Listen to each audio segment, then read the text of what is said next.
Christian counselor fired for post urging wives to submit to their husbands. Christian counselor in England is appearing before an employment tribunal this week, claiming she was wrongfully dismissed by a school over her social media posts on marriage. The counselor, 37 years old, Gozin Soydeg, who worked as a pastoral manager, says her beliefs were deemed incompatible with the ethos and mission at St. Anne's Catholic High School for girls in North London. A social media influencer, 40,000 followers across various Instagram accounts, alleged she was terminated after complaints arose about content on her profiles. According to the group Christian Legal Center, which is supporting her employment tribunal appeal that opened blah, blah, blah. What were these posts, man?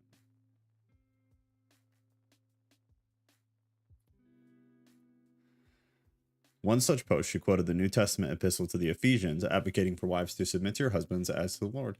Another post shared a video featuring a Muslim woman discussing her happiness in submitting to her husband, a video that, according to Soydag, sparked significant concern among school officials. Wow. Well, wow. They would be labeled misogynistic.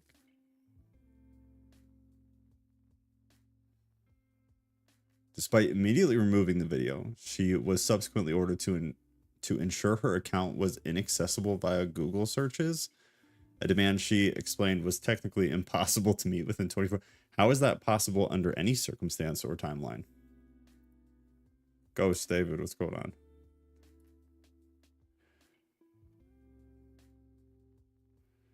I looked into that game, and I'm just trying to decide which one to buy. The, what is it, Jack something? I don't know, but I found it on Steam. And there's a bunch of them. All these different packs and whatever. So I'm going to try to find a decent pack with a variety, Jackbox, yeah. With a variety of different game types. Some of them, they look good. They look funny. And entertaining. So at some point this week, I'll grab one and then we'll do like a poll and see when most people will be available. I assume a weekend though. Probably. I don't know. But they look really good. It's good stuff. Very good call. The emoji queen has arrived.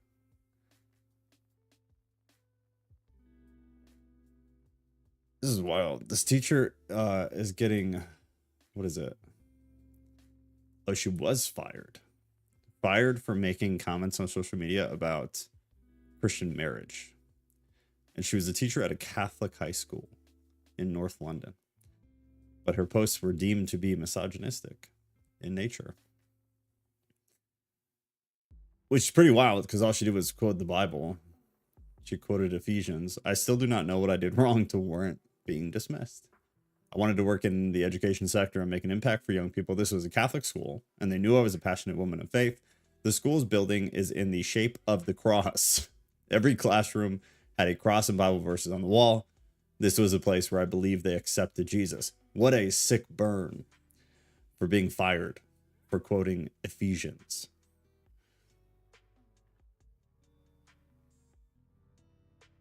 I hope she just keeps on keeping on. I want to see more Quran quotes in England. How could you possibly see more Quran quotes in England? London is basically the Middle East at this point. No offense to anybody at all, but like it or hate it, the Muslim culture has completely taken root in England. But specifically like the metropolitan areas like London.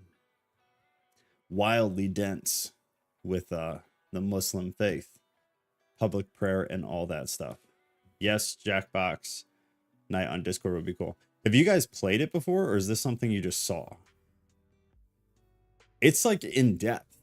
I learned there are so many different I don't know, game types, I guess you'd say, like designing t-shirt logos and brands and stuff like on your phone, I guess, or on your tablet or whatever you're using.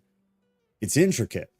Why do I not know what this is? Everybody knows this. You guys always make me feel so unbelievably uncultured. I have no idea what's going on in the world until it is brought to me here. I live in a small little bubble, but I wouldn't have it any other way, to be honest.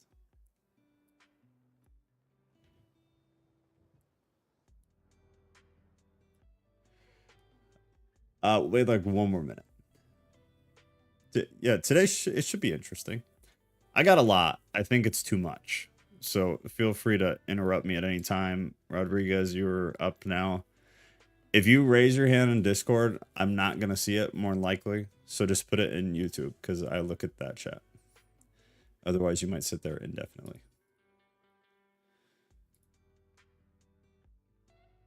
Hi, guys. My fan. Hey, yo. Oh, so you guys have played it before. Okay. Okay. Well, I guess we're Ghost turned me on to this Jackbox thing, which is like, I don't know how to describe it, like bar games, I guess. There's stuff on the screen, everybody logs in on their phone or whatever, and there's all these different games and stuff. Like trivia, I saw like drawing things, drawing t-shirts and brand names. You like compete, I don't know. There's a ton of them. But anyway, so I'm gonna buy like a pack of it, and then we'll do like just like a game night in Discord for whoever wants to show up, because it looks fun. Kat and I will definitely play. I might even get my kid to play if she's around, and then just chill. They look very fun though. I'm just trying to decide which one to buy, so I'll buy one over the next couple days and then we can play it. Looks like good stuff.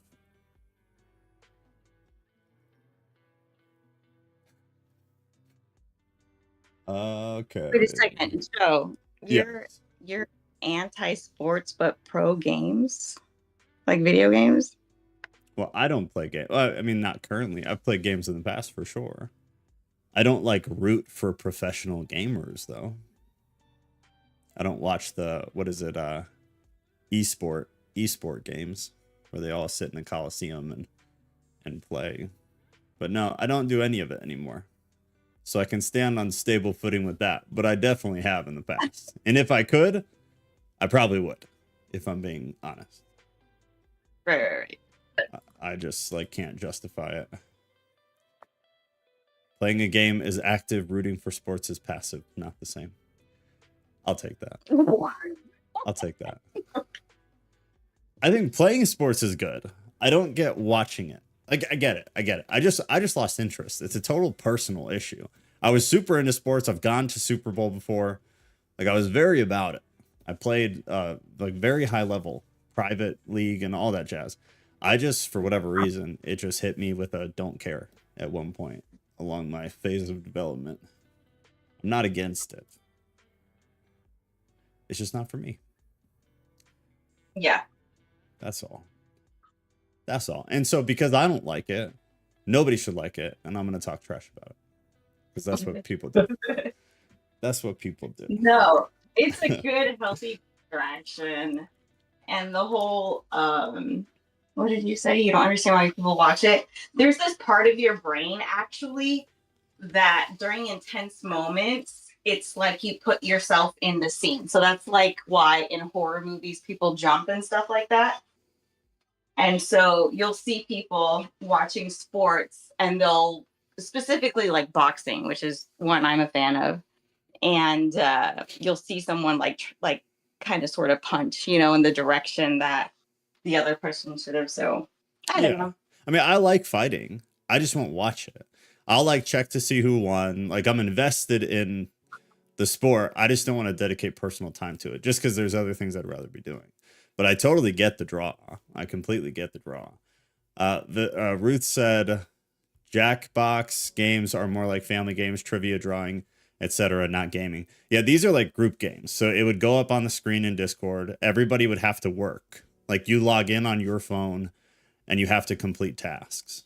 It's like a competitive game against a group of people. That's why I said like the best comparison I had was like games at a bar, where whatever goes up on the screen, everybody logs with the code, and then you like all play together. It's that type of situation. But if I could play World of Warcraft, I have no shame in saying I totally would. Just can't do it. Just can't do it. Anyways, meditation and prayer. Are they the same thing or are they different? That was kind of my question. I'm sure you guys have other questions though, and I guess we'll just see where we get. So these are the actual definitions. I aggregated a bit because there's obviously different definitions depending on where you get it from. So this was the aggregation of it. Meditation, the practice of focusing the mind and attaining a state of mental clarity, emotional calm, and heightened awareness. It often involves techniques such as concentration, mindfulness, or contemplation, and can be performed in a variety of ways depending on cultural, spiritual, or personal preferences. I like that spiritual was in one of the definitions because it kind of helps with where we get later. Because there are a lot of people that say they're interchangeable. That meditation is the same as prayer, prayer is the same as meditation. They're just different words for the same thing. I don't know if that sits completely right with me, but I get the concept. I get it. And we'll get to it. Common meditation practices. Again, on aggregate, this is what you'll find. Mindfulness meditation, which would be paying close attention to the present moment, often focusing on breath, bodily sensations, or surroundings without judgment. An example of that is something that I used to do a lot, and I used to like teach to people when I was getting sober a very, very long time ago, because it was really helpful for people who are like dealing with addiction.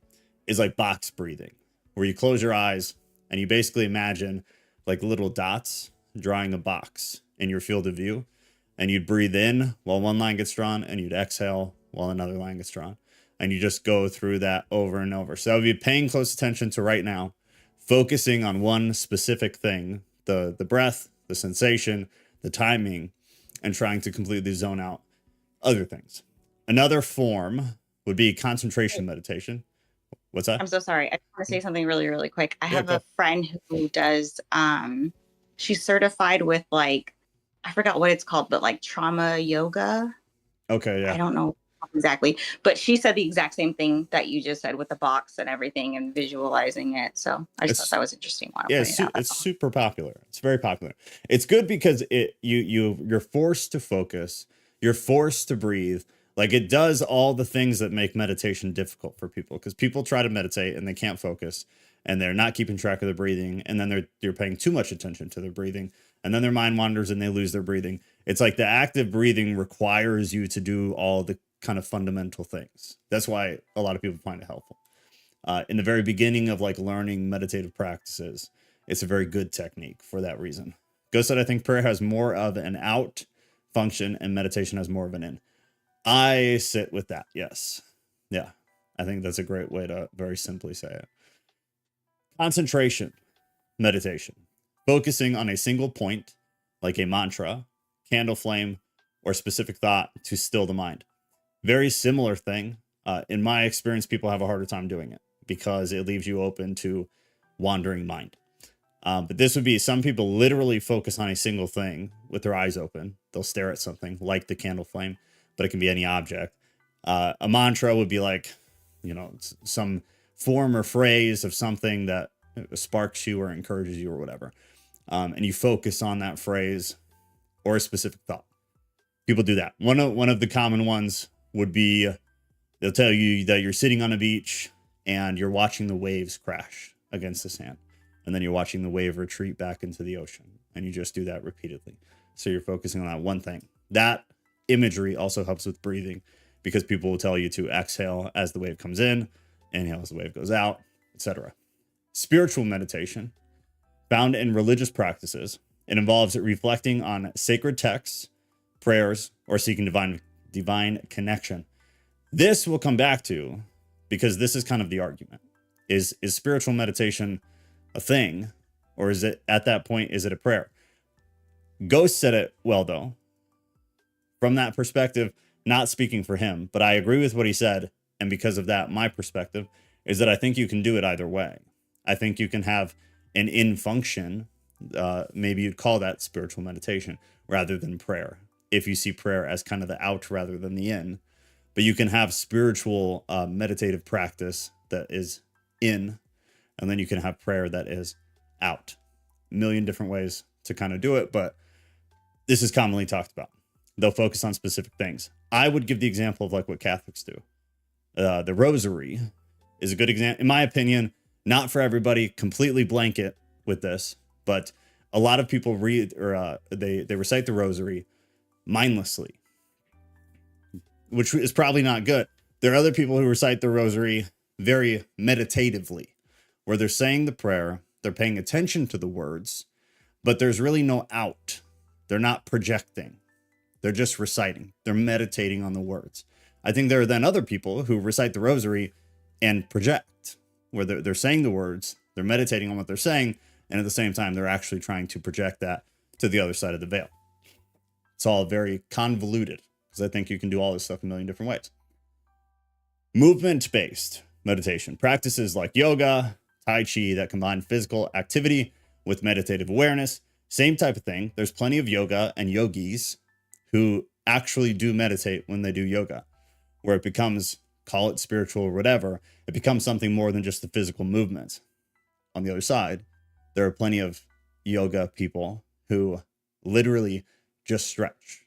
They're doing the motions, the movements, the poses, but there's no spirituality to it whatsoever. There's no prayer aspect to it whatsoever. They're literally just doing the stretches because they are good for you.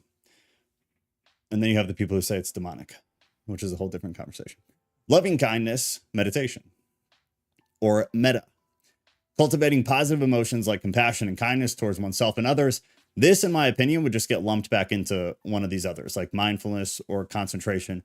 I just see it as kind of a form of the same thing. You're focusing and concentrating on positivity, on positive emotions or compassion or kindness towards somebody else. So to me, it's kind of the same thing. Physical health benefits.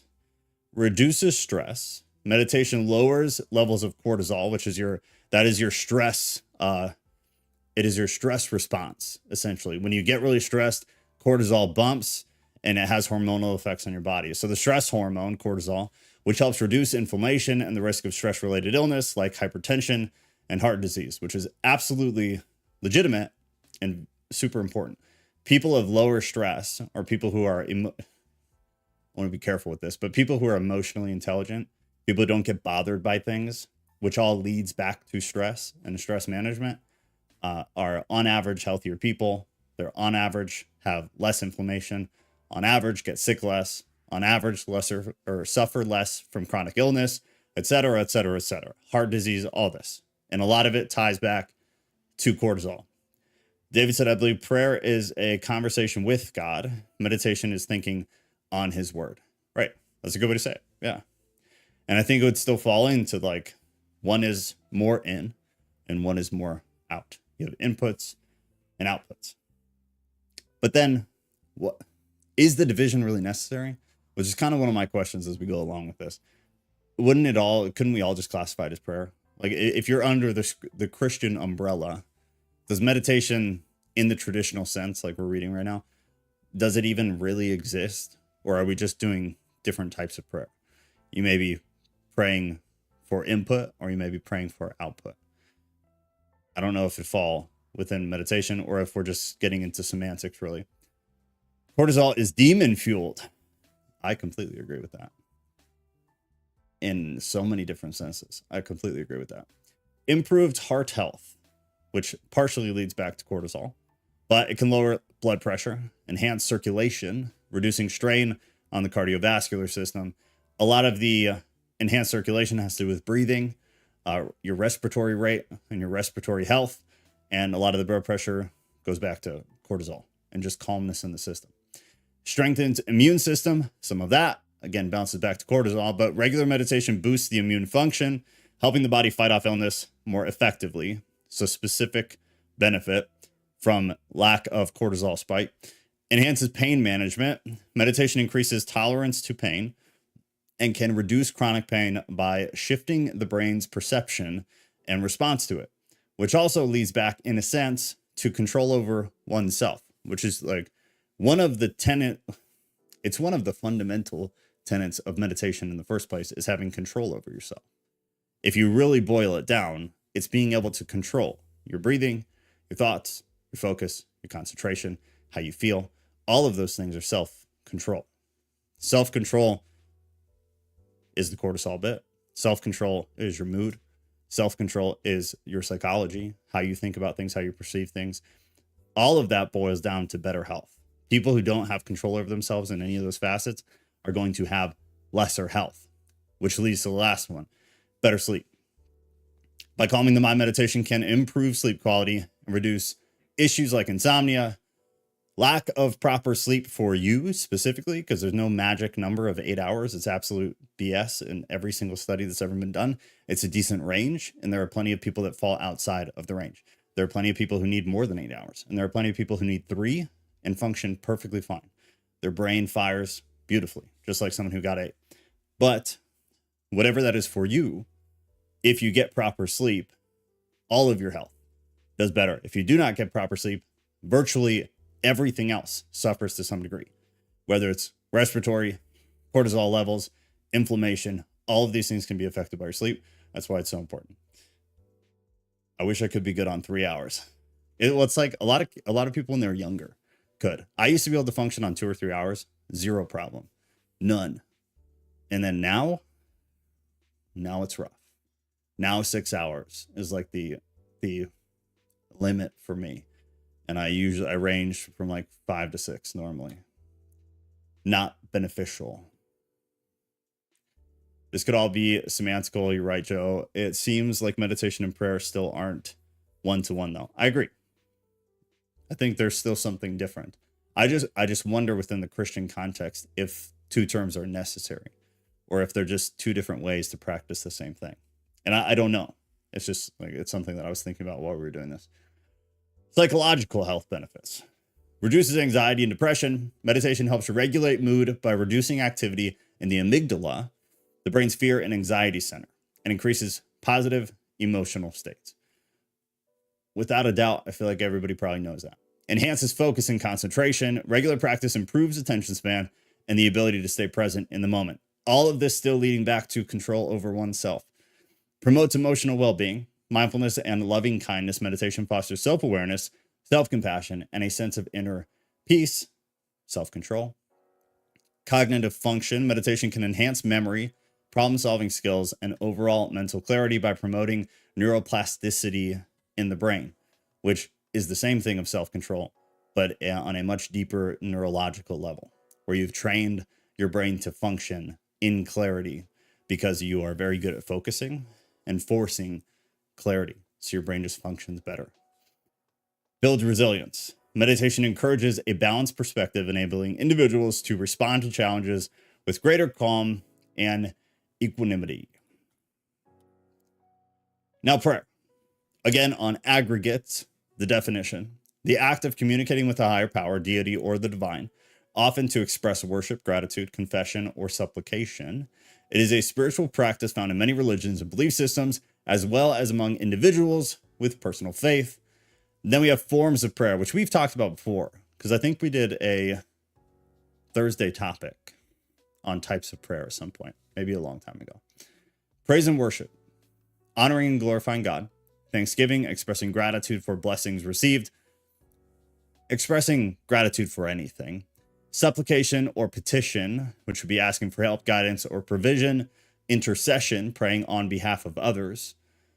Confession, acknowledging and seeking forgiveness for sins. Those are the main ones. There are others if you look, but those are the main. Methods of prayer. I just adopted a wildcat. He keeps me up all night, 3 hours or less sleep at night. What kind of cat? You have to tell us, because Cat will want to know. My cat. The Sounds like human. a kitten. Either that, or what are those wild cat? What are the crazy cats called? If you're in here, the ones with the ear tufts. You know what I'm talking about. Ghost, I feel like you're always adopting a cat. Has he adopted more than one? Yeah. We're always adopting cats. I didn't know Ghost had any other cats except for that one. Servals. Savannah. I think Savannah was what I was thinking about. David, what kind of cat? Ghost said, this just adds to my suspicion that scripture doubles as a textbook on how to have a healthy body and mind. It kills several birds with one stone. Without a doubt. Without a doubt. I think this aspect of it, like and I'm totally biased, but the control over oneself, I feel like it links to the Imago Dei extremely dramatically for me. The control of oneself, the ability to go inward and understand what's going on, to me is a huge link to what the image of God was. Because I feel like if you don't have that, you're not in connection with the image. He is a huge cat, but probably a feral. Oh, so just a normal kitty cat, just insane. Got it. Good luck with that. Good for you. Serval. Neither have tusks, but savannas have different patterned ears. Maybe it wasn't what I was thinking of. I don't know. I can see it in my head, but that doesn't mean it even exists. Methods of prayer. Spoken or silent. Words may be spoken aloud or prayed silently in the heart. Individual or group. Prayers can be done alone or in communal settings. That would be, most Christians would call that corporate. Structure or spontaneous. Some prayers follow set liturgies, while others are freedom. Catholic versus a lot of Protestant. Purpose of prayer. Building a deeper relationship with God, seeking guidance, comfort, or strength, and aligning one's will with God's will. Which at the core probably cover the majority of prayer. And at the core, maybe why, even within the Christian sphere of thinking, there should be two terms, potentially. No, this is the first cat I've adopted since Bandit. Bandit was the other one, yeah. Yeah, but how many cats does he have total? Because we only knew of the one. I swear this is the only one he has right now. I thought he had like 3 or something. You're thinking of us. You're thinking of my zoo. Is it? I feel like your zoo is more like transitional housing for any animal. Kind of, yeah, but they all end up they end up staying. They never transition. They transition here and then never leave. As of recently. Dang. 4 dogs, 4 cats, 5 snakes, and a lizard at the moment. You see what I'm saying? 3, yeah. No, 4, 4, 5, 1. That's our current arc count. 3 is a hard limit, Ghost said. Yeah. 3 sounds nice. That sounds calm and relaxing.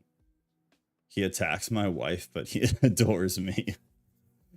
That's too bad. My daughter's cat, which is supposed to be very loving because he's I forgot a Bombay cat. He's all black, and he hisses at my daughter's boyfriend. A Bombay cat? Yeah, they're super loving. And he's like, when we first got him, when he was a kitten, he would just purr all the time. Like he was just happy. Oh, see, that's his name is Agathis, which means benevolence. That's cute. I like that. Yeah. That's when I was going to school for theology, so that's why it's Greek. I'm not familiar with this. Is this like our most black cats at this breed? It's a short-haired breed of domestic cat. I think so. Glossy, solid black with a muscular build. Interesting.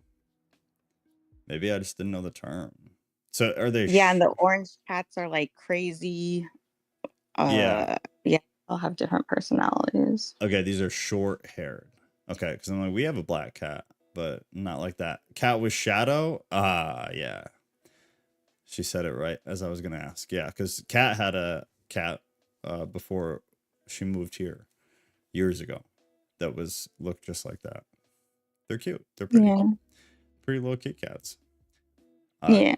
David said, I have 1 dog, 1 wild cat, 5 longhorn cows, and 40 wild hogs. Oh my gosh. Bro, I'm jealous. This is the face of jealousy. Where do you live?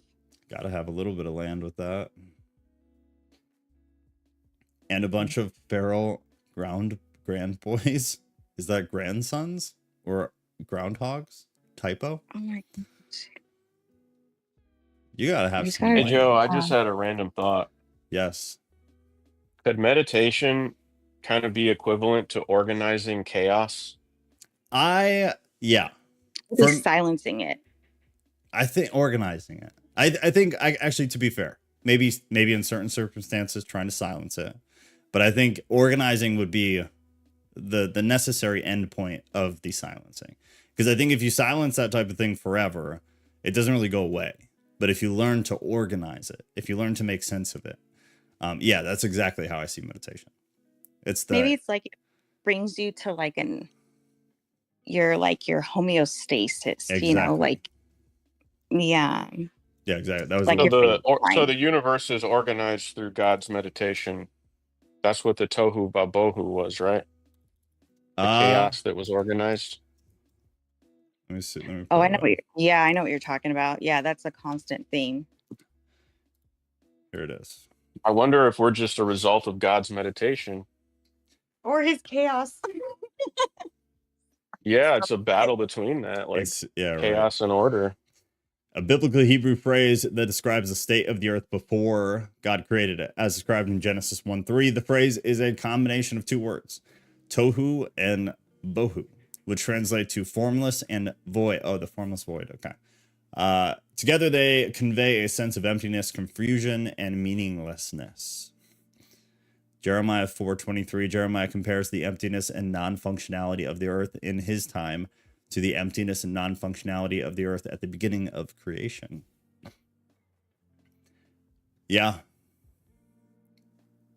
I kind of see the current culture as a sort of empty and formless. Yeah.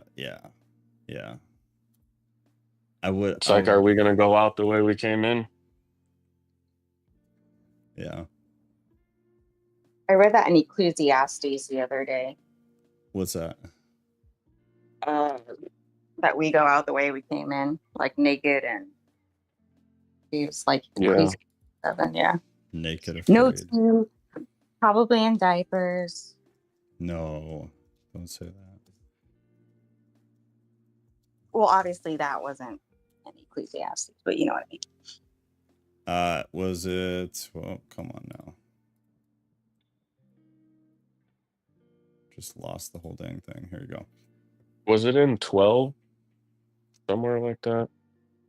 I can't remember. Ecclesiastes 12? I was reading for a while, so I think it was like 7 through 3. I don't know. I was looking for verses to justify what's his face who was arrested yesterday. So the CEO guy. Yeah. Okay. Yeah. I'll go to the same place. I'll come from dust, and to dust I'll return. Was it a different one? All right, hang on. I think there is a different one somewhere. Yeah, it's literally how you. I think there's some type of naked connotation or something like that. Guard your steps when you go to the house of God. Go near. No, that can't be it. Humans and animals. Oh, it might take a while to find. I read like 7 through 12. No, I think here you go. Humans and animals come to the same end. Humans die. Animals die. We all breathe the same air. Does this sound right? In 9. I mean, yeah, but like I said, I read a couple chapters. No, this is 3:19 through 22. So there's really no advantage in being human. None. Everything's smoke. We all end up in the same place. We all come from dust. We all end up as dust. Nobody knows for sure that the human spirit rises to heaven, or that the animal spirit sinks into the earth. So I made up my mind that there is nothing better for us men and women than to have a good time in whatever we do. That's our lot. Who knows if there's anything else to life?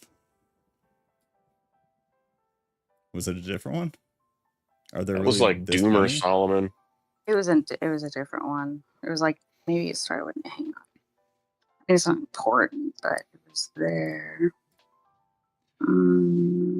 Wild grandchildren. Oh, maybe Ecclesiastes 5:15. 5:15.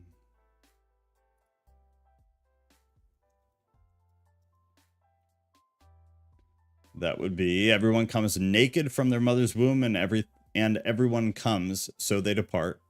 They take nothing from their toil that they can carry in their hands. Maybe that was it. There seems to be quite a few of them. I'm getting a lot of hits in that. Probably like, I know there's like references in Job. Oh, for sure. Yeah, the beginning of Job has it. The naked I came, and so shall I return. Yeah. Yup. So meditation is an organizing principle. I guess that's what I was trying to get at. And you can't organize something if it's already ordered. So chaos seems to serve some kind of a purpose, at least in this kind of paradigm we're in. Right. Right. Yeah, no, I completely agree. So if you zoom way out, you could see chaos as part of order, like two sides of the same coin or something.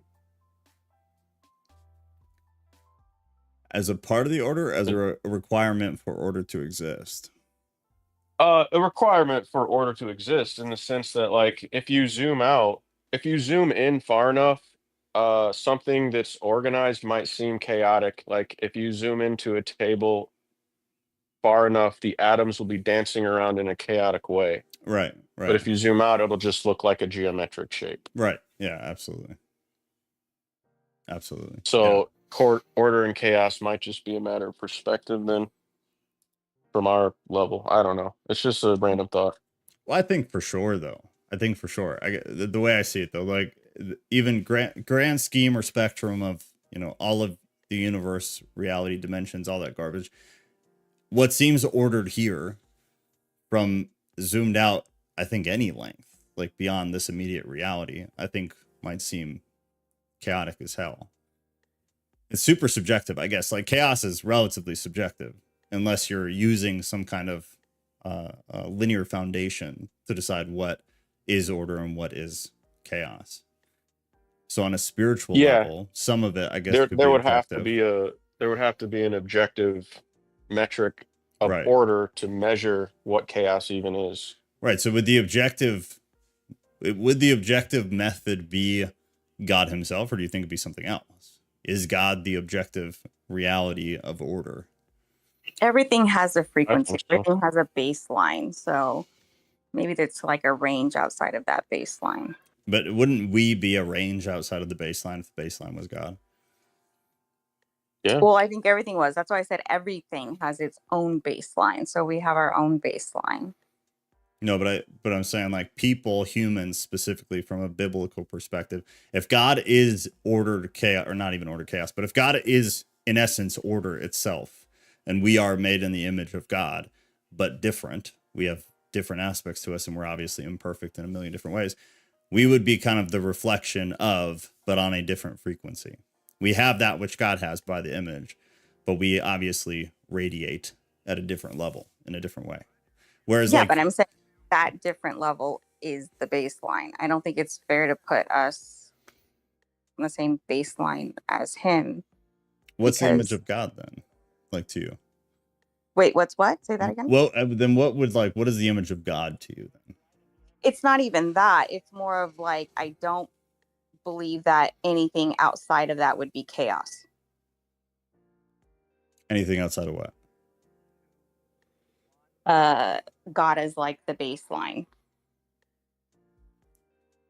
So what did he order in the very beginning? And why is he mad at people? Who said he's mad at people? I mean, all throughout the Old Testament and the New Testament, there's a type that Jesus and God, etc., is mad at, that doesn't like. I hate this type. If there's no such thing as chaos, why does he hate it? I didn't say there was no such thing as chaos. All I said is the standard is not him for chaos. I believe everything has its own baseline. No, the standard, he's not chaos. He would be order. No, I know that. But what I was just saying is that anything that's outside of him, I don't think it's fair to say that it's chaos. Wouldn't it be some degree of chaos because none of us are perfect? I don't know. Every time he creates something, he said it's good. But then he very clearly talks about how it, right, exactly. Right, but that's what I'm saying is like, I don't know. So, I just think. Go ahead. No. I'm just repeating myself. It's just that I think everything has its own baseline, and I don't know that we can hold everything to the standard of God and say. I guess I'm misunderstanding what you mean by baseline. What does that mean? Whatever chaos is not is basically what I'm saying is a baseline. But do you not think that that is God? That he is the baseline of everything? At least that we understand, like our world. Isn't he the baseline of all things? Right. I mean, he's the one who sets things in motion. I just feel like I just don't like absolutes, and I feel like there's usually like a range. No, but Isn't the Ten Commandments absolute? Seasons aren't. What do you mean by seasons? Seasons, they're not, I mean, it's cyclic, but I mean, it's not necessarily like just the same baseline. No, but some It things. changes. Well, we and know we're gonna have winter every year. Yeah, but that would mean that the weather isn't like the same all the time. So I don't think it's fair to say like, oh, it's chaos in the winter and chaos in the summer. I mean, actually, But Vegas, I think some is things 1,000. can't. Isn't morality objective and static? Like I get what you're saying. Some of it. Well, what would not be? God's morality, I guess, Christian perspective, because otherwise anything can be moral depending on the day.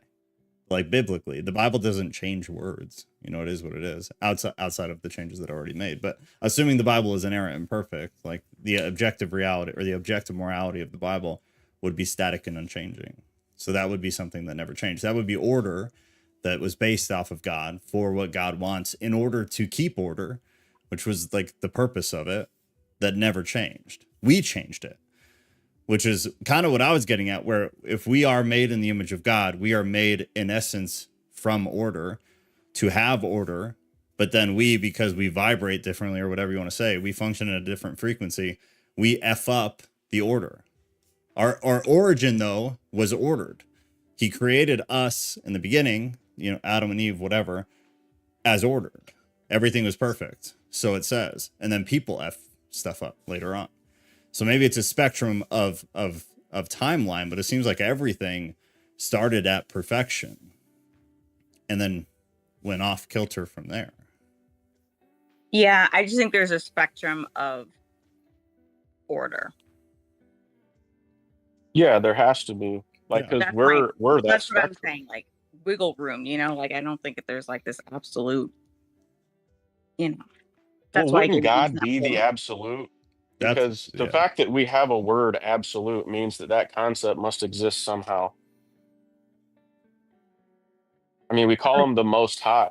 I mean, how is that different than absolute?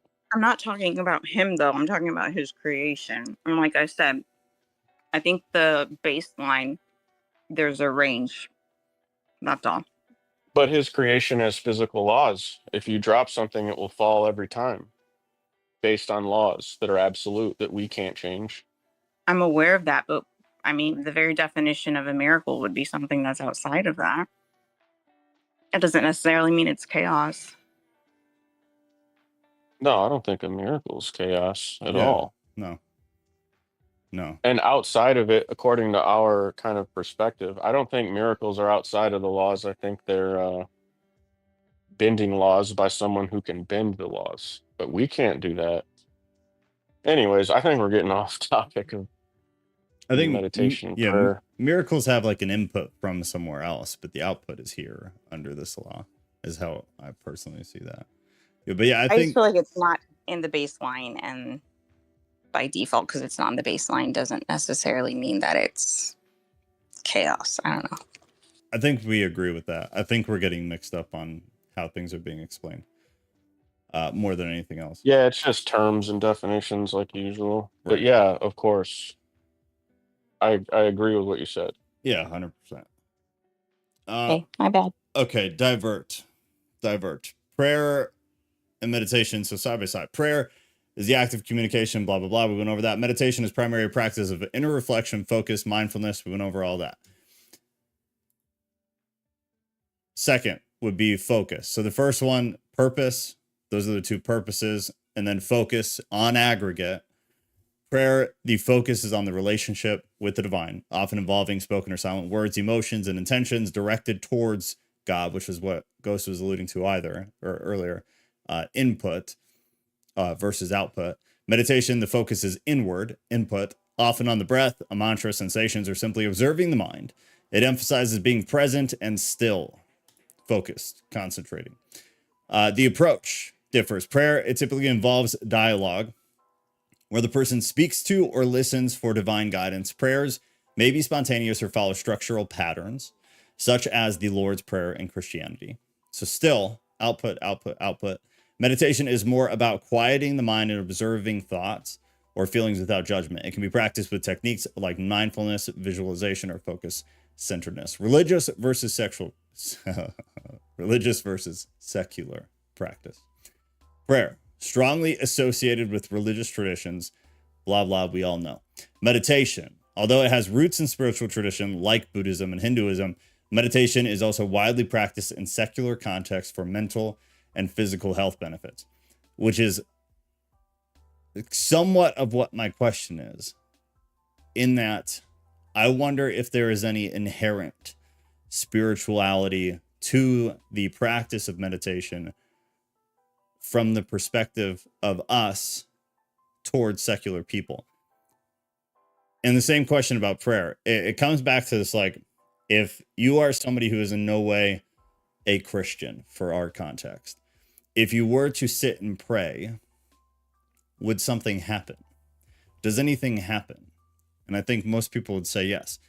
For meditation, if you were to sit and practice these things, is it fair to say that there is a spiritual aspect to it, or can it be done in a purely secular manner? Similar to yoga being done as a means of meditation, or yoga being done by somebody who is just stretching.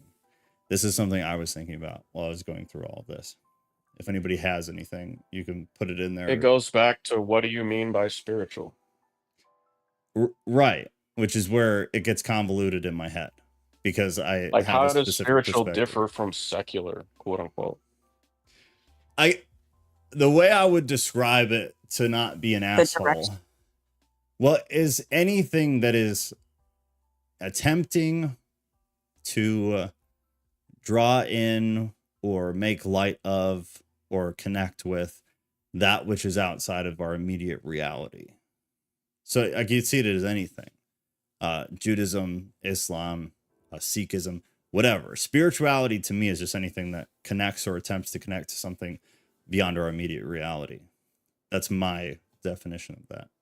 So I wonder if the practice of meditation, I suppose unwittingly or not, does it or could it have effect outside of our immediate reality? Or is it, or could it just be something that is good for your internal health? Which then leads back to, well, all of that is tied to God, because I have that baseline perspective and bias. If any of that made sense. Yeah, I'm thinking about it.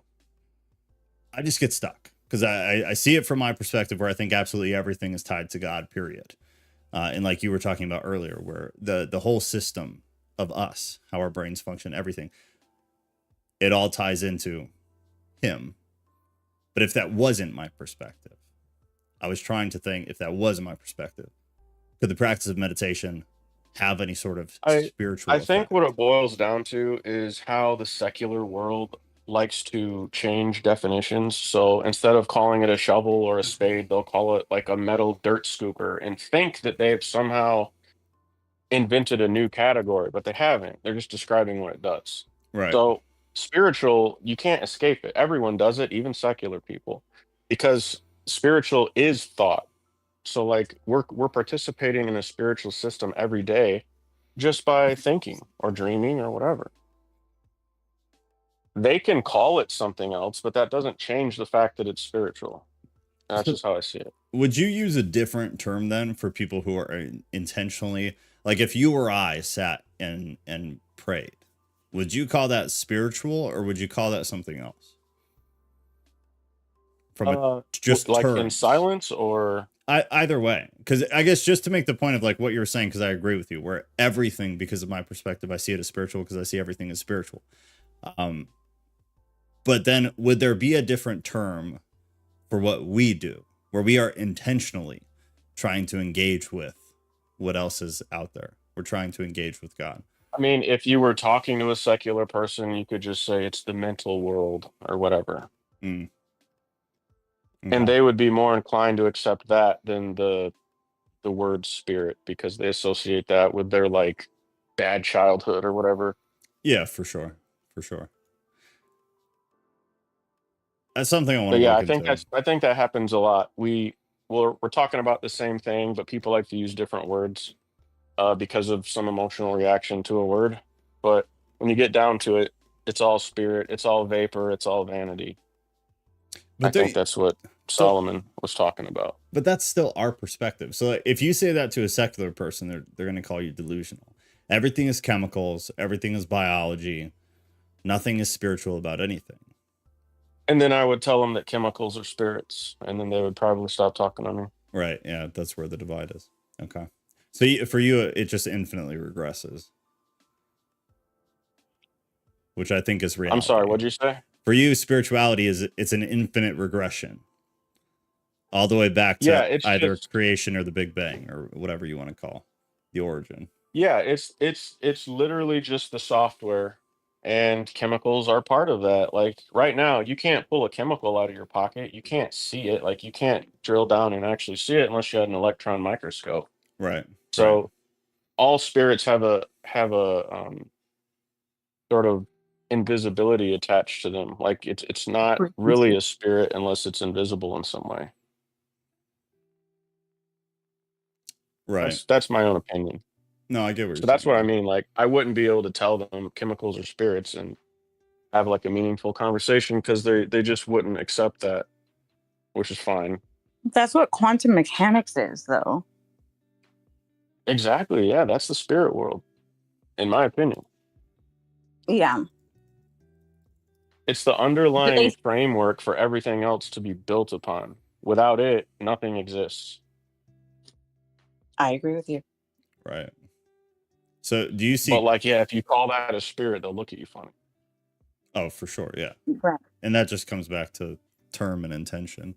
Do you think quantum mechanics, like at the general basis of the practice, that what they're studying is the spirit world? Is that what you're saying? That's exactly what I think it is. It's literally the science of spirituality. I don't disagree. Yeah, I think so. I think so. Yeah, that's scary shit.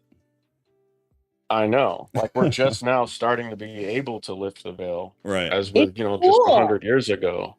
Yeah, but it's scary Yeah, shit it is. because I don't know if the right people are engaging in that practice. I don't know, but I just from everything else, I don't. It, though. It's not necessarily a practice. Oh, it's just studying it. What do you? Yeah. How do you think they study it? Put it like this: science doesn't study anything just out of curiosity. They always want to apply it to something. Well, right, and So studying they're requires going to use it and abuse it. They're going to use it and abuse it, and it requires doing stuff. They're not just like watching quantum mechanics function. They're engaging with it. Are we on the channel where we're not allowed to say stuff? No, you can say whatever the hell you want here. For the most part, don't get me demonetized, but you can speak freely. Yeah. Are you talking about like CERN stuff? I mean, that's a thing, but no, that's not what I had at the top of my mind. But yeah, that's a good example. Who's running that? Or, look into CERN. Several years ago, I went down that rabbit hole hard as hell after Kat brought something up one day. I wasn't content with where I landed. It was very disconcerting. And then you read all the whatever, call it conspiracy, but the weird shit that they do at the CERN site, photos that you don't know if they're real or not, but weird ceremonies and shit. I don't know, but I was not comfortable with it. I was not like, oh wow, this is great. What a leap in our scientific development. But for me, it's like at the end of the day, it's in order to do science, you have to do science. So they're not just observing it. They are poking it and prodding it and pulling it and doing whatever they can to try to understand it better. So like, what are the ramifications of that? It's just evidentiary support for a certain ideology and belief. But you can't, that's not how science works though. You can't learn anything without doing it. How? What are you talking about? We learn nothing by not doing anything. That's not how science works. That's run tests. Discovery is though. Right, but you have to do things to discover things. To learn how muscle hypertrophy happens, they had to have people practice weight training and then hook them up and see what happened. Like that's how science works for the most part. Or they were already studying someone that was in that direction. Yeah, I mean, like, well, But they don't just see the muscle and know what's happening to the muscle. They have to do something. I just don't think it's all that bad. All knowledge is built upon prior knowledge, and all science is neutral. It depends on the mind using it and their intention. You can, like, it goes back to the same old cliche. You can use a knife to stab someone or cut vegetables. Right. But either way, you're using the knife. You can't what? Sorry, I was being an idiot. But I did put the definition in. I used Psalms just because it was easier for the word meditation and prayer. And then I didn't get much help because prayer, the definition is prayer. So I looked up the root words for both. Where is that? Yeah, I found it. Yeah. I gotcha. Okay. Meditation, resounding music, musing. Okay. And then prayer. Okay. Here's the root word. To intervene, interpose, pray, to meditate, judge, etc. Yeah, I guess one thing that I didn't put in any of this stuff, but is I think something good to point out is that a lot of the earlier translations, they had meditate. I don't know if any of the new ones do, but a lot of the older ones absolutely did. And if I remember correctly, and I'm about 75-80% sure of this, but when I've made references in the past of like where the scribes would write notes, literally saying, "Why did you change the text, fool?" One of them, 75-80% sure, was actually in reference to somebody removing the word meditate in the New Testament, in the Greek. So dramatic, but interesting that they would talk shit to each other, basically. And like, why are you changing the text? Keep it as it is. We could say that with so many words, though. Oh, for sure. Bond Servant says, quantum mechanics is above my IQ pay grade. Dude, it's above everyone's IQ pay grade. Yeah. Completely wrong. Yeah. The uncertainty principle, quantization, wave particle duality, superposition, entanglement, wave function and probability, operators and observables, the Schrödinger equation, quantum tunneling applications, semiconductors, quantum computing, lasers, MRI machines. Yeah, see, they're exploiting things. See, that word exploit just doesn't sit right with me. I'm not against it. I think it's really good.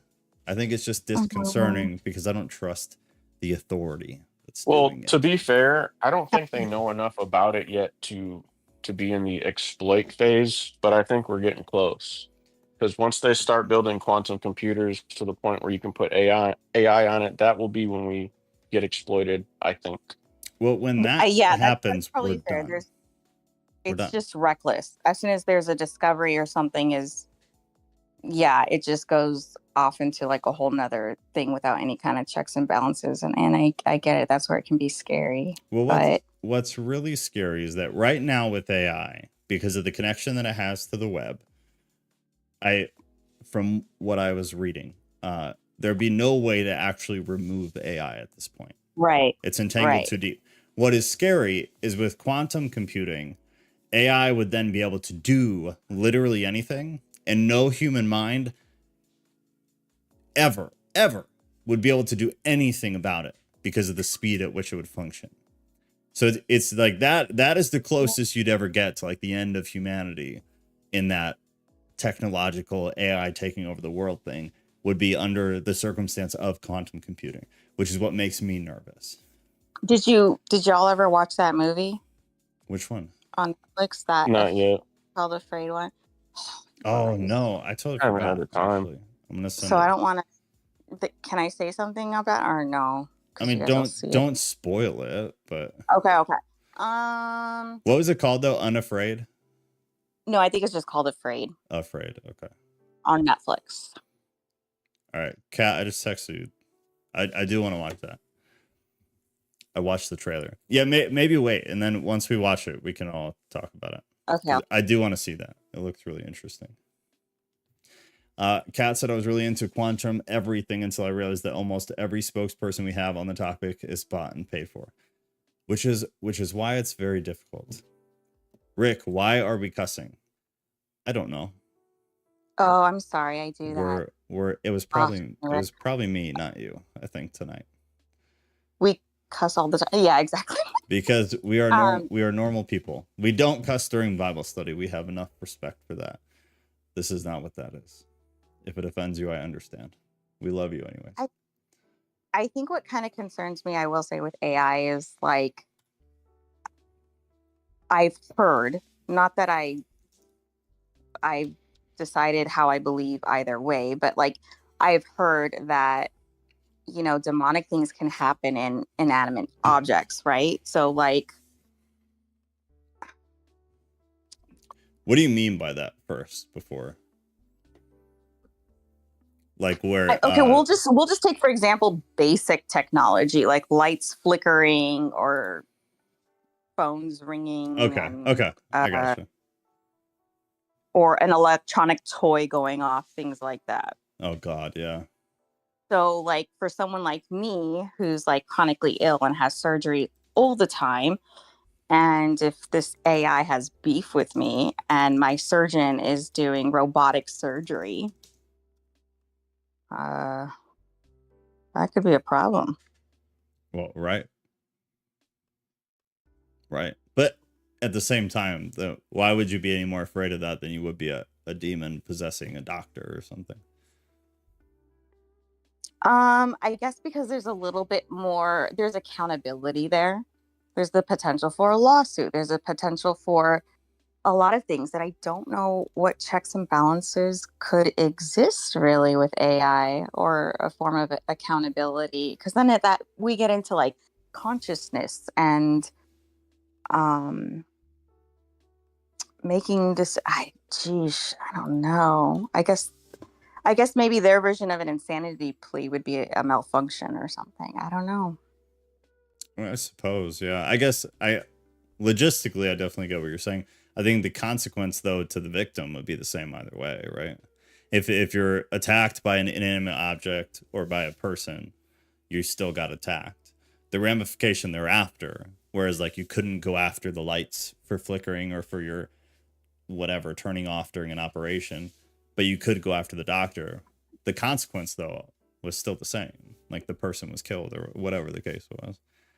Yeah, but in the case of the doctor, like my main surgeon, like for lack of better words, like he loves his patients. I know he cares. You know, and right, that's but if he was possessed by a demon in that moment, no, he doesn't. He wants you to die. If that's what we're talking about. Whereas like if an inanimate object is trying to kill you or a person, in the moment that person isn't the person, right? Like they're not themselves. Yeah. Well, I mean, I don't. Well, that's another conversation for another day. But I mean, to some degree, I think we do have decisions that we make. You know, whether there's demonic influence or not, whereas an object doesn't. Right. No, I mean I get it. I just like. Yeah. The consequence is the same though. Like the person suffers either way. Real quick though. Yeah. Rick, nobody is ganging up on you, dude. Nobody cares if you swear. Most of the time we don't swear. This is probably the first night where there's been this much swearing in a very long time because I've tried to put a kibosh on it. But when we do stuff on this Tattoo Theist channel, it's like free flow. If you want to say something, you can say something. If you don't, you don't. It's no problem. Have fun with your I don't have followers, dude. We all know each other very well here. That's not a real thing. Oh, just forgive me. I do my best to try to read the comments and answer them accordingly. So I was simply responding to a statement. There's no beef, I assure you. There is perceived beef from Rick's side. Well, we love you, but have a good night, bud. If you ever want to come back, there just might be swearing. But we will love you through all the swearing. Okay, well, I think we're at the end of this anyways. Let me see if there was anything else. Just the question. yeah, so I guess back to this, and then I gotta roll soon. Is we've already kind of touched on it, but like, dadgummit, Rick. I hope Rick stays. Rick, I hope you just like you brush it off your shoulders. Let's all have a fresh start. I might swear sometimes. Rodriguez might swear sometimes. We're basically the only people that swear though, so it'll just be us. What Ghost was saying, eat the meat and spit out the bones, is take what is good and let the rest go. People are gonna say things you don't like. People say things I don't like. If that same person says some things that are good or helps me learn, I'm still gonna take that because it's important. I'd say beyond that. Yeah, homie, we argue and disagree all the time. So if we left because someone was offended, like no one would be here. No, we would have all burned this down a very long time ago. We've come close once or twice, but we from out of the ashes and the phoenix and all that stuff. Deplore has posted some things on the Discord message part. Here. So he said, in scripture we are told to pray. We are also told to meditate on the scriptures. We can also pray amiss. I think often people meditate amiss. That's an interesting way to say that. I refuse to get bogged down by the definition of nothing again, but meditation to clear the mind of all thought doesn't seem possible to me. I think you open yourself up to spiritual experiences that can be negative. I'm sure that's true, but for what reason would you not also open yourself up to spiritual experiences that were positive? Like, is there something inherently evil about silence of the mind? But I definitely get what you're saying. Could go either way. But I would say, as the jerk in the room, I won't call myself an a-hole. I would say, like, if you clear your mind to meditate and you're suddenly like attacked by evil and get overtaken by evil, I'll be the jerk that says, like, that's like the spiritual weakness that you need to work on. If you can't sit in silence with yourself without like feeling like you're under attack, maybe specific circumstances, like something is trying to get you or there's a specific attack against you, whatever, maybe. But like if the everyday average Joe can't just silence your mind because you get overtaken by negativity, I think personally that says something about your mental state, your spiritual state. And that to me says like there's work that you need to do. But that's just me. Totally 100% my opinion. A lot of meditation techniques. Go ahead. No, I was just going to say, or maybe that's I don't know, demonic attack in itself, like to make you think that it is demonic when it's not, and it will benefit you. Yeah, I mean, if the clarity of mind is a blank slate, meaning you can either connect to the positive beyond the veil or the negative, and you, because you're inexperienced, get attacked by the negative, that would lead you to not do the meditation anymore. When in reality, in my opinion, it's a blank slate. So if you learned to connect with the positive, then meditation is nothing but positive. But maybe the one negative experience deterred you from meditating ever again. That to me is like a weakness that needs to be worked out. Yeah, I just feel like a lot of it is miscommunication, especially when it comes to the verbiage, because I think this word kind of scares or intimidates a lot of believers. I guess like if you look at it like you're a priest in the Old Testament and you're entering the Holy of Holies and there's literally nothing else there but you and God sitting on the mercy seat? Mm-hmm. And that would be it. That's the example of cleaning the slate with nothing there. So I don't know if that helps you out, deplorable, but I read the rest of what he said though. So he said a lot of meditation techniques seem to be the old-fashioned way to MD, I'm not going to read the rest, trip, unlocking the chemicals in the brain that make us hallucinate or open ourselves up to another plane. And sure enough, there is almost always something waiting in those planes. So there's actually a lot of data on this. There's a lot, they've done studies on this. It's not. It's so the MD one and the other things that cause you to hallucinate that I guess I won't say just to be careful. What they do is not so much comparable at all to the state of even hyper meditation. There are certain aspects of it that have a similarity to when people do those things. But to compare them like apples to apples is a no-go from what the data says. But they thought that for a long time. There were a lot of people who claimed like you could literally send yourself into a trip of some kind by simply meditating. And maybe there are some like anomalies of nature of people who get some kind of experience like that. Maybe, but like the data doesn't show it from what I've seen. I read a few studies. You can find them on PubMed. Well, fasting does the same thing. It releases the exact same stuff in your brain, and we're instructed to do that. So, right. So then you get into the argument of, are we instructed to fast so much so that you literally hallucinate? Because once you hit the place of hallucination from a fast, you are damaging your brain and your body to very small degrees. And the longer you fast from that point, the more damage you do to your brain and your body. So is that something God calls us to do? I don't know. Honestly, I don't know. Because I know you are called to fast. I don't know if you're called to fast that harms your body and your brain. I don't know if I believe that. I think there's got to be a line. And I'm not sure God would call us to intentionally damage our functioning brains, personally. He also said, definitely, we are in such a sensory overload day to day. Cutting off food and the noise of the world can give us a clear understanding of how God communicates. For sure. I always tested better after meditation. It's definitely valuable and can be positive and also have pitfalls. Yeah, I totally agree. I guess I don't want to sound like I was disagreeing with you, because I'm really not. I just think like maybe there's more to read into with the first ones that you were saying. I think there may be plenty of people who do exactly what you're talking about, where when they get into silence, negativity just completely overtakes them. For sure. I actually think it's like super common. I think the majority of people who've never meditated before, who aren't of like a very high emotional intelligence score, I think most, if not all of those people will have negativity hit them before positivity when they're starting to meditate.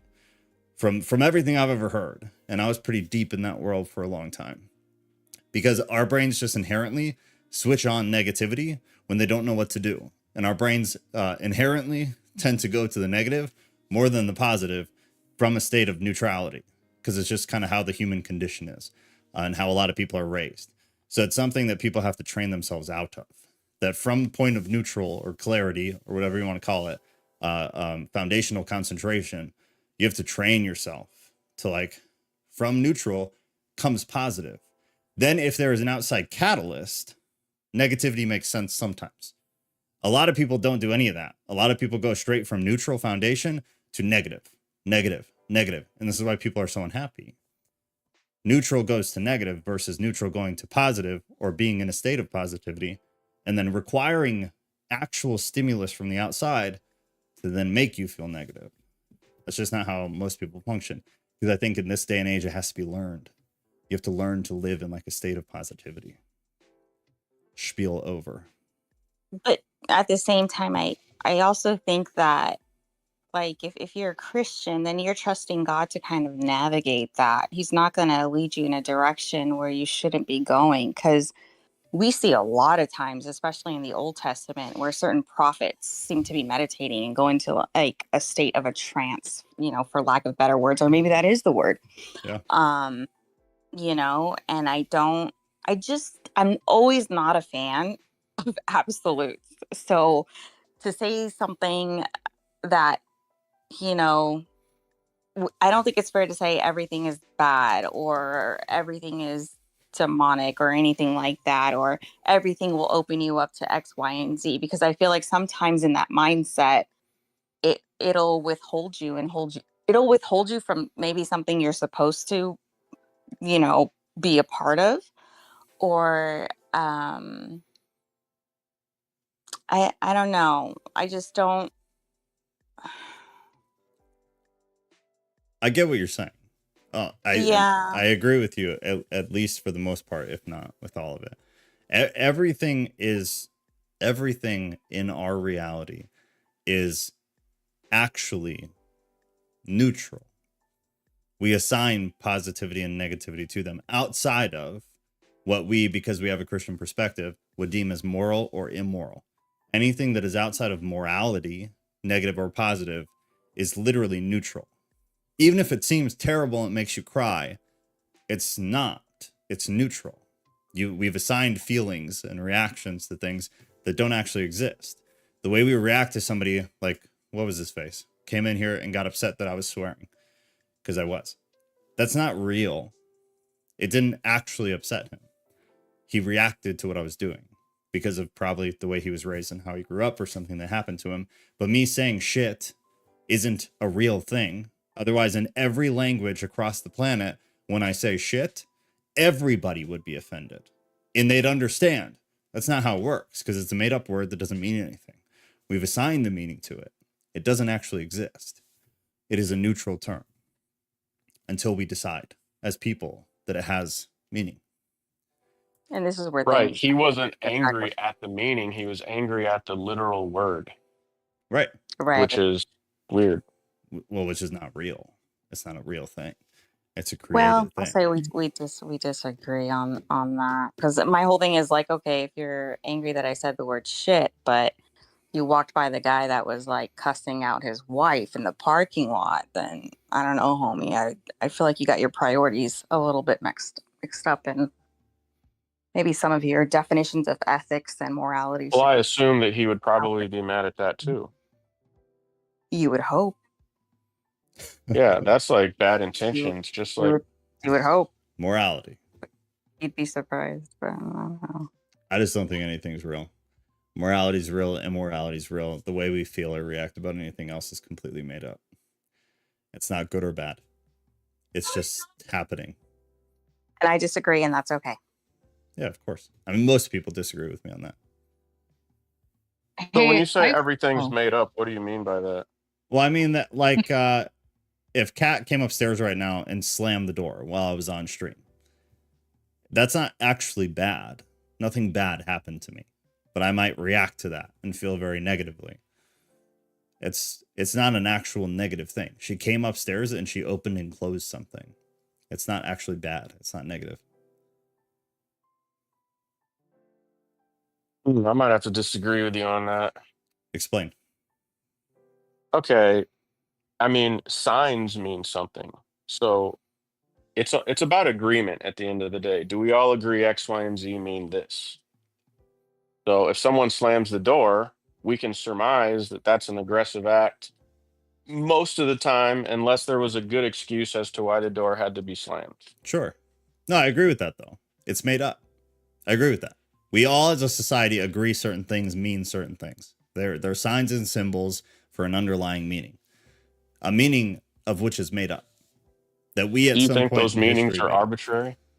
No, not always, but sometimes yes. So like one example that when I used to do youth pastoral stuff would be if somebody says something bad about you, which is the antithesis or it is everything about high school is people saying mean things about you. When somebody says something mean about you, like somebody would say, "Joe, you have red hair and it looks stupid." That doesn't actually hurt my feelings unless I decide that it hurts my feelings, unless my beliefs Oh, I about what was agree said. about that. Yeah, for Right. sure. The rest of it is some is arbitrary, some of it is not. I think it's it's totally circumstantial and dependent. But at the core of it all is it's made up. We've made all these things up so that we could have functioning societies. But it doesn't mean it's not made up. It doesn't mean that we couldn't all come together and decide the slamming of the door is actually, it means they love you. It's a way of them coming up and kissing you on the cheek. It wouldn't make any damn sense because we've been conditioned to think something else, but you could, as a society, decide that's what that means. It's all just made up. It's not real at its core.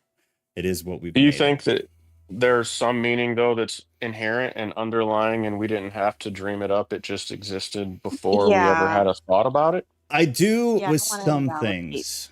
Yeah, I do with some things. Like, and I think maybe they're biased because when I get really down to it, even with myself, I'm like, but I think like raising your voice at somebody, like angry tones, I think if nothing else, it traces back really far or goes really deep into like the core of us as beings, where like that is a negative thing. Somebody to raise their voice, turn red, spit at you. I don't know if there's any scenario or situation where you could bend that into being positive and I love you. Yelling? Yeah. Really? Like if your kid's reaching for the stove or is trying to run out in the street, I'm yelling. No. Raising your voice, spitting, face red with facial Yeah, it's context expressions. based. Right. I guess. So it's got to all be there. Like, yeah, you could yell at your kid, like, don't walk in front of that car. Either way, look, there's alarm, there's negativity tied to it. But there's still positive things that you could yell about. Sports teams, people yell and it's very positive. But their face, the facial expressions, Yes. the body language, Thank you for mentioning sports. the all of it that goes with it. I don't know if you could ever rewrite those types of things. And I don't know whether that's inherent to humanity or whether that's just it goes back so far in human history that it's at the core of how we communicate amongst each other. I'm not sure. But yeah, I think some of it, it just is what it is. And I don't know if we can ever do anything about it. Wait, a funny quick story and example of that. When my girls were little and I would watch sports and yell at the TV, they would cry. Oh my God. Because they had never done it. Yeah, there you So, go. yeah, That's a good example. Okay, I got to get rolling. Is there anything else? I have to get up stupid early and go drop couches off at the dump at 6 o'clock in the morning because Kat forced me to go pick up a new couch today after work, just to put all my personal business out there. So I need to go sleep. Very soon. You'll be fine. What's that? You'll be fine, Joe. It's okay. I'll be fine. I'll be fine. It's not a big deal. I'm just complaining because it makes me feel also good sometimes. No, I know. I went to disability today, and I think I may have gotten some good news, but I'm hesitant to share. So let's just wait for confirmation. Huh? You need to wait for confirmation or what? I'm just scared. Well, maybe in Discord. Share it there. I guess the whole mix-up was that I didn't sign one piece of paper on September 25th, and that's been the delay. Oh. Which makes me angry. But anyway. Yeah, no, I got you though. I got you. Well, God, hopefully it ends up okay. Joe finna need to get on disability for putting me out like this. Keep up the enforcement. I don't know if you know this though, really quick. Like, I don't know what it's like in your state, but I know like in California, once you hit a certain trimester, I think you can get like a temporary disability like pass, like for parking and stuff. I think it's good for like 6 months or a year. That's true. Somebody told me that once. I totally forgot until right now. Kat, yeah, you need to look into that. That's totally true. Yeah. I've done that before and I totally abused it during Black Friday, like shopping and stuff. Kat, get it.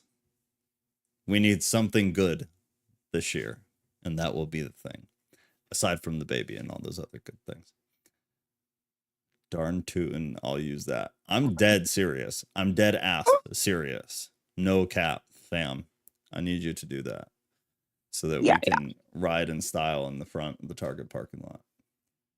And I think you can get it done at AAA to avoid the DMV. You're welcome. Oh my God. Kat, take notes. I know you are, bro. For real. Okay. Any burning desires, y'all? And then I'm out for the night.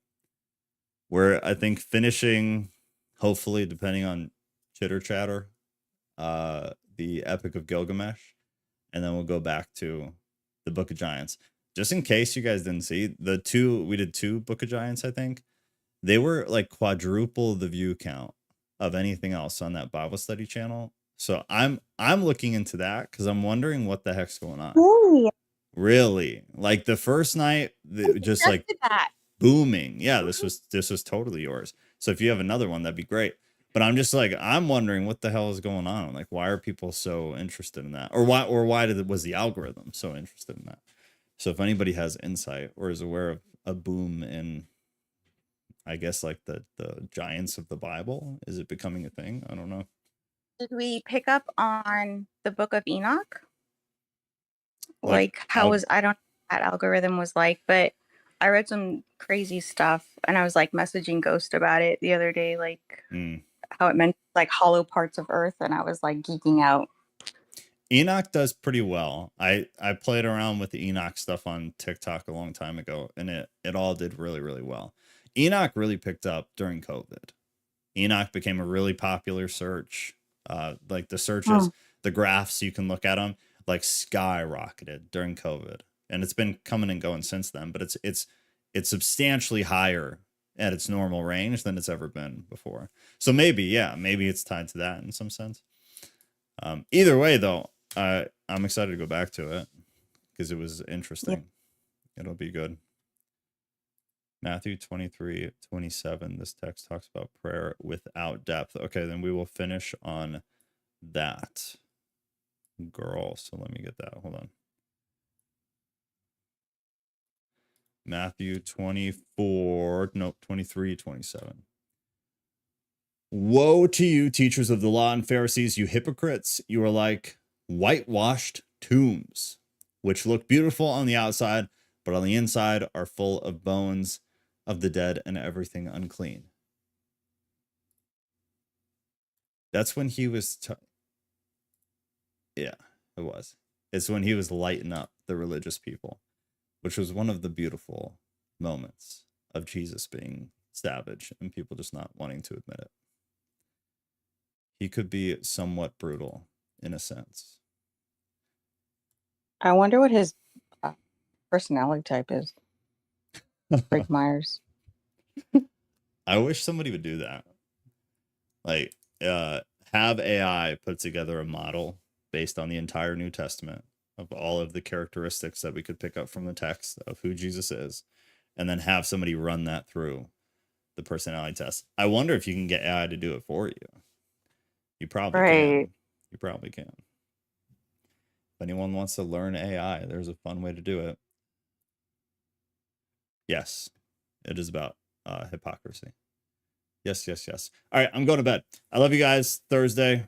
I'll see you if you're around. And then we'll play the game. I'm going to buy the games, the Jackbox or whatever it is. I'm looking through, perusing all the different packs because they're really cool. But they're like group games. We'll just play in Discord, not on YouTube or anything. So we'll be able to say whatever we want and not get yelled at. And just like play and hang out. I'll run a poll at some point and just pick a day. And then maybe we try to do it once a week, or even if just me and Kat do it once a week. And if anybody shows up, they show up. And if not, then whatever. But at least have it be available. So I'll do a poll for like days of the week and times and blah, blah, blah, blah, blah. So we can see what would work the best. I love you. I love you. I love you. Have a beautiful night, y'all. Bye, you guys. I love you.